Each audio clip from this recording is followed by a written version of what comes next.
L'eau est un élément fondamental pour la vie. Nous sommes tous constitués entre 60 et 80% d'eau et celle-ci revêt des caractéristiques essentielles pour nous maintenir en vie. Au travers de recherches modernes, tout en gardant le lien avec les traditions anciennes, je vais vous parler des multiples bienfaits que l'eau peut nous apporter. J'aborderai également, pour la première fois, l'aspect des eaux guérisseuses selon les traditions druidiques et celtiques en lien avec les sources sacrées d'autrefois. Donc c'est vrai que l'eau, c'est la vie. Si on n'en boit pas assez, eh ben, on meurt.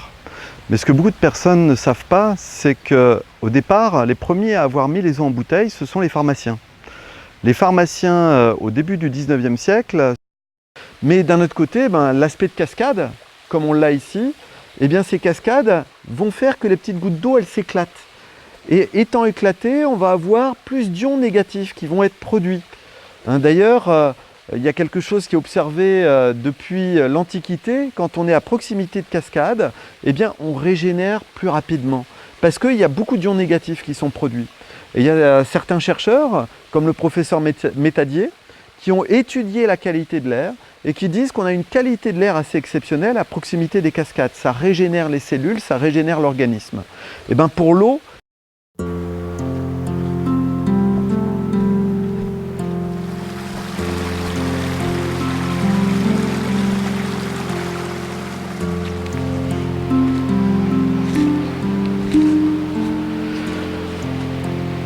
nous nous trouvons ici auprès d'une source qui est très intéressante. C'est la source de la Gode, ou dite source de la Madeleine, qui se trouve à côté de Rennes-les-Bains. Elle est très intéressante, pourquoi? Parce qu'en fait, il y a deux petits filets d'eau qui existent. Un premier filet d'eau qui est ici, qui passe sous la colline, et dans lequel on va retrouver un certain nombre d'oligo-éléments naturels, mais qui sont différents du deuxième filet qu'on a à côté. Ces deux filets d'eau ont donc des constitutions, des qualités, des énergies qui sont complètement différentes. On pourrait presque dire que les deux filets peuvent être complémentaires. Dans le cadre des traditions anciennes, les traditions celtiques, druidiques, les traditions où autrefois on utilisait les eaux thérapeutiques, les eaux guérisseuses comme principale source de médicaments pour retrouver un bien-être, pour retrouver une santé, eh bien, ces deux sources sont en quelque sorte complémentaires. Dans ces traditions anciennes, et selon les fréquences, eh bien, on n'a pas les mêmes vibrations, les mêmes biophotons qui sont émises en rapport avec la qualité de l'eau.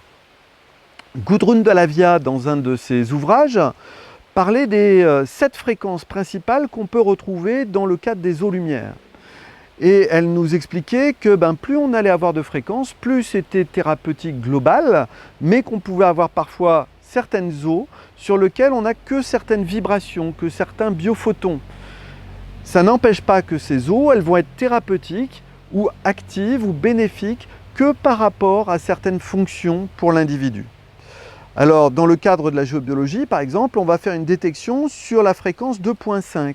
Le 2.5, c'est la fréquence de base qui va être liée à l'eau. C'est l'énergie fondamentale, l'énergie de base.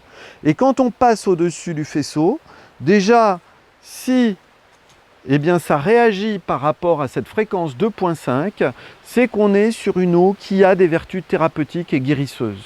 On est sur le plan physique, sur le premier plan au niveau de l'individu. La fréquence 5.0 aussi nous montre en fait qu'il y a un impact énergétique sur l'individu. Après, il faut calculer si cet impact va être en positif ou en négatif. Mais déjà, on peut dire que ce premier filet d'eau réagit sur deux fréquences particulières au niveau de la santé. On fait la fréquence 7.5 et ici, on s'aperçoit que la fréquence 7.5 ne réagit pas et donc on n'a pas ce type de biophoton par rapport à ce filet d'eau. La fréquence 10, ici, et donc on s'aperçoit que ici la fréquence 10 ne réagit pas. Le 12.5, Et donc ici, il y a une réaction sur cette fréquence 12.5. Ici, on est plutôt sur une eau qui va être thérapeutique dans le cadre, on va dire, de la respiration, des poumons, de la peau. C'est l'élément métal qu'on retrouve dans le cadre de la médecine traditionnelle chinoise. Et effectivement, ça va être une eau qui va être active pour rééquilibrer l'individu et l'organisme sur le plan de la peau, de la communication avec l'extérieur, et la respiration en fait partie. La fréquence ici 15.0